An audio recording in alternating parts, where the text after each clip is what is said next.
Hi guys, welcome to Jeevan amazing fish. இந்த வீடியோவில் எதை பற்றி பார்க்க போகிறோன்னா, நம்ம புதுசாக ஃபிஷ்ஷெல்லாம் வாங்கியிருக்கோம் காய்ஸ். பாருங்கள், பாக்கோ ஃபிஷ் 2, அதுக்கப்புறம் ஒரு சனகல் வாங்கியிருக்கோம். இதுதான் நம்ம ரொம்ப நாளாக வாங்கணும்னு நினச்சோம். பாருங்கள், இதை வாங்கிட்டோம்.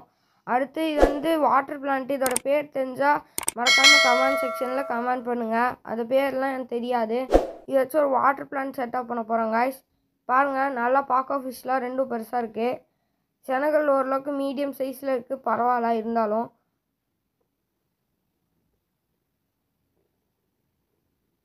பாருங்கள், நம்ம பாக்கோ ஃபிஷ் சூப்பராக இருக்கும். நல்லா பெருசாகவும் வளரும். கிட்டத்தட்ட 1 feet வளருது. இதோட ஆழ்வு ரொம்ப அதிகமாக இருக்குது. ஒரு 15 years வரைக்கும் வாழும். பாருங்கள், இப்போ வாட்டர் பிளான்ட் வந்திருக்கு. அது நல்லா ஒரு பிளான்டட் டேங்க் செட்டப் பண்ணுறதுக்காக வாங்கியிருக்கோம். அது வாட்டர் பிளான்ட் வந்து லெமன் கிராஸ்ன்ற ஒரு வாட்டர் பிளான்ட் ஒன்று தந்தாங்க. ஆனால் என் பேர் சரியாக தெரில, அவங்க அப்படி தான் சொன்னாங்க. இந்த வீடியோ பார்த்துருப்பீங்க. உங்களுக்கு பிடிச்சிருந்தா லைக் பண்ணுங்கள், ஷேர் பண்ணுங்கள், சப்ஸ்கிரைப் பண்ணுங்கள். Bye guys.